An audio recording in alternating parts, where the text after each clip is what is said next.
have ever had a lucid dream? Show of hands. Okay. So if you don't know what lucid dreaming is, it's when you know that you're dreaming while you're asleep, so you can control your dream as if you're watching a movie. If you train yourself, you can work at it, you can actually start to do it in your sleep, and it's a way of empowering yourself to explore new worlds. We often tend to claim that our waking reality is more real than our dream reality, and lucid dreaming is actually an amazing counterpoint to that. So maybe look around. Reality, dream, daydream. How do you know what's real anymore? I'm going to talk to everybody here today about the immersive era. This is an era in which realities are being subsumed in different ways, and I think it's a moment of talking about what is hybrid. We're at a point where we're all extending our reality through VR, augmented reality, wearables, but also the idea of consciousness shape-shifting states is nothing new. In fact, if you look at quantum physics and quantum computing, there's all these theories of many worlds existing. And even now in this moment, many of you have your consciousness extended across maybe your phone, your laptop, your social media. We're thinking about the world in many different ways, and your brain will shift and extend in order to incorporate these as part of your lived experience. So in this immersive era, for the creative industry, there are new design frontiers which are being unlocked. Because we're existing in a way that is a little bit more shape-shifting, we can work across boundaries, we can work across platforms and disciplines in a way that we haven't been able to do before. There is a new kind of creative freedom, and one which is going to help, I think, in resetting values in a way that hasn't been possible before. I don't know exactly what happens next with this evolution, but I can talk to you about how we might want to interpret this particular era. So a little bit about myself, you heard. I've spent probably the last decade and a half of my career really in this driving seat of where technology and creativity come together. With my practice in design, with all my work at Google, a lot of it has been in arts and culture. I've worked with some of the world's leading technologists and engineers to really think about how we can build connection, how we can scale, and how we can bring culture together. So I'm going to talk to you about this from my own lens, art, design, culture, take it as you will. There's many other disciplines, many represented in this room, and each of them might have a very different perspective. So there's a very famous quote by this futurist, William Gibson, and I think it's very resonant in this moment of time. He said, "The future is already here. It's just not evenly distributed." And I think that's where it brings all of you in the room together to talk about how we think about distributing this moment in time. We are skirting the frontiers of a new moment. We don't have the language yet, we don't have the signposts, all these maps are going up, and there is a lot of language that we're going to have to deconstruct. We talked a little bit about Web 2.0, Web 3, and we probably exist somewhere in the middle of all of these worlds. As most of you know, Web 2.0 was a moment, an amazing era actually, of where very few individuals, institutions, corporations provided us with the platforms to engage with the internet. The ethos of Web 3 is one of collective creativity, and that's a moment that we're going to talk about today, even as it emerges, because it puts the power back in the hands of the user, the gamer, the artist, the creator, the coder, all of us in this room. And so you guys, a lot of you are academics, a lot of you are recent graduates, have an opportunity right now to extend your own practice. And I'm going to share with you a little bit of a set of guidelines for this new immersive era. So my first rule for the immersive era is to consider gardening. This is a baobab tree, a very special, holy tree. And it's something that has come back to me over and over again over the course of my own career.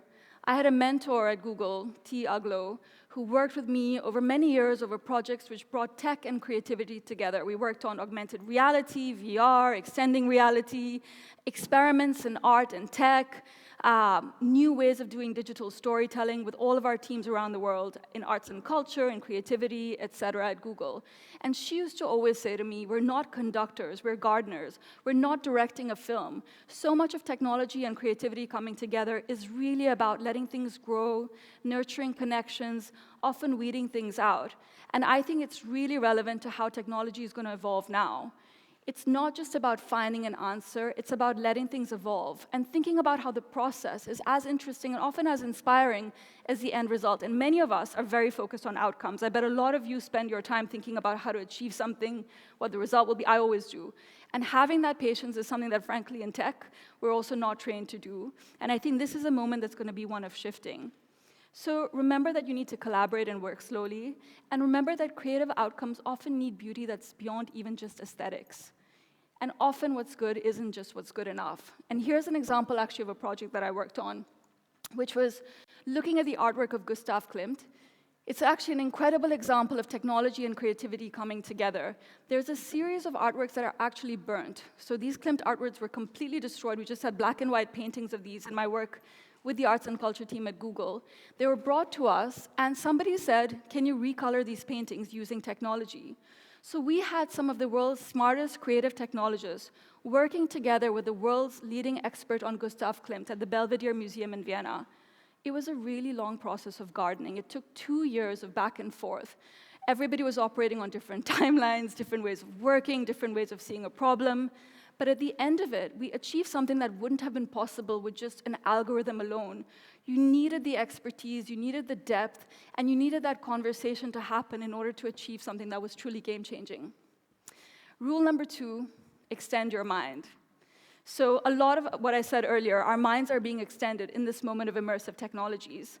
But as we think about defining the immersive era, we need to also see that we've been in this hype world. We've talked about NFTs, digital tokens. There's been a lot of excitement around it. A lot of people look a little bit skeptical as I was being introduced. But we are in this moment where Web 2 and Web 3 are basically coexisting. And the metaverse is probably going to expand a lot more as a testing ground for creative people, for cultural work, as much as anything else. There's a lot of language, crypto, blockchain, augmented reality. I think what matters less is not the confusion around the language and the lack of clarity around what things mean, because a lot of them are being appropriated right now by investors, by corporations, some of the big ones. But it's really to think about how, at the core of it, together, we have the opportunity to explore a new frontier across digital and real-world media, and to use technology to scale and to connect new ideas. I recently went to an ABBA Voyage concert, which was mentioned earlier. There was 3,000 screaming fans in a giant arena where we had a hybrid reality experience, which brought tech and reality together. And I can tell you that there is no replacement for being around people, being in your body, and being in the present as we are today. But the possibilities of pushing these boundaries are really important. And the choreographer of that performance is called Wayne McGregor. He is somebody who works with dance and the idea of physical intelligence. He put that show together, but he's also somebody who has always thought about how to extend his practice across mediums and platforms. And that's something I want to call all of you to do. No matter what your job is, no matter what your practice, whether you're creative or not, start to conceptualize your work outside of just one plane of consciousness.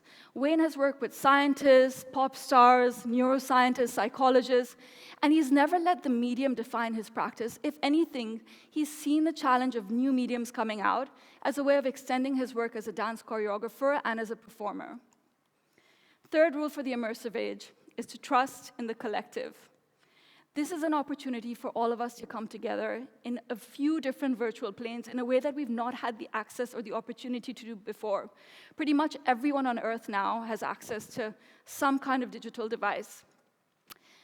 What I've learned through my own work is that if it is at the boundaries of imagination and reality, there is a space where creative individuals, architects, designers, artists can be leaning in to create new spaces to build for ideas that they believe in. And if the idea of Web3 is really to give back content creators power, we should be taking the fact that individualism matters more than ever. Creativity matters more than ever. Your own opinion and your own voice matters more than ever. And there's a lot more of us in it together today. So I would say to all of you, ask for what you want and build what you want. Technology should not just be something that is a tool for you to be looking at, thinking about. It's something that you should be empowered to take on your own terms. Just remember that it isn't neutral. technology is often built with inherent biases in it. We've talked a lot about how we're designing with values. And I think as long as you're taking ownership over what you want to build, if you want to create something that feels fair, that feels powerful, that feels subversive, if you want to create experiences that matter to you, that's in your power. And the technology shouldn't be leading the way for you. You should be the one taking power over it. There's lots of artists and creative people who are doing this in this space. This is a robot from this artist called Aparna Rao. She works with ETH in Zurich. And she was really interested by how non-engineers can think about bringing the field of robotics to their own practice. How do you build sentient movement using technology without being able to do so? So she worked with ETH to build a tool for herself. She can now program robots to make human-like movements without having to learn engineers to do it. She wanted to own the creativity and not rely on others. Another example of an artist that really brings her own voice to her work is Ez Devlin. This is a project we did with her which brought machine learning and poetry together for the London Design Festival. Ez is very conscious that technology needs to be something that she can own. This was a joyful, energizing, collective experience. It was what the artist wanted. It's not what the algorithm wanted. It's not what the computer wanted. It's how Ez took control of it and really made it her own. And I would encourage all of you to think of doing the same. Rule number 4, put your flag down and stake a claim. One of the challenges that we have in creating an equitable virtual environment is that many corporations are showing a lot of interest and excitement in the metaverse. There's a lot of risk of creativity being stifled by brands coming in and taking over this space. So step up and own the real estate. You should be thinking about how to monetize your own practice, selling NFTs, doing all of the things that matter to you, and not allowing these spaces to become marketplaces or maybe platforms for PR and marketing for large organizations. Of course, we keep talking about Meta, but there's also non-tech companies. There's banks that are coming in and selling loans. There's a lot of organizations that are stepping forward in a space that actually you should be coming in and owning yourself. It doesn't mean that corporations are all bad, obviously. This is an example of the Balenciaga collaboration with Fortnite. They worked with gaming communities to create what ended up being a physical collection of clothing as well as an online NFT drop. And it was actually pretty cool. It was a way of bringing the metaverse together with what is creativity and what is beauty and what there was interest in engaging with. And I think that's something to think about. So before I go further, I have a question for all of you guys. How many of you have ever minted an NFT? Okay, so where are you guys? Why aren't you stepping up to this world? There is an opportunity. There's artists like Rafiq Anadol who's created digital experiences across NFTs, of course, the physical world. He's collaborated directly with tech companies in thinking about how technology can help to build new realities. This is a project using Google's quantum AI algorithms and data sets. He's somebody who's not afraid to stake his own claim, to step forward and to monetize his own work. And I think it's really important to explore that world, whether or not you want to become an artist that's selling NFTs, to know that there's a whole new ecosystem out there where you can engage with new audiences, start a business, and make some money. And my final rule for the immersive era is to be brave and to be subversive. There is a lack of adequate regulation in the space, and there is infrastructures of power, as we talked about, that allow for all of the problems of the real and virtual world to manifest in the metaverse. There's racism, there's bullying, there's all kinds of other issues which are really hard to regulate and to police. And you should remember that values do matter. And each of you brings values. If you are an academic, your practice has values built into it. And digital technology is one of the few fields, actually, that has very limited sets of values that are built into it. There's no code of ethics, per se.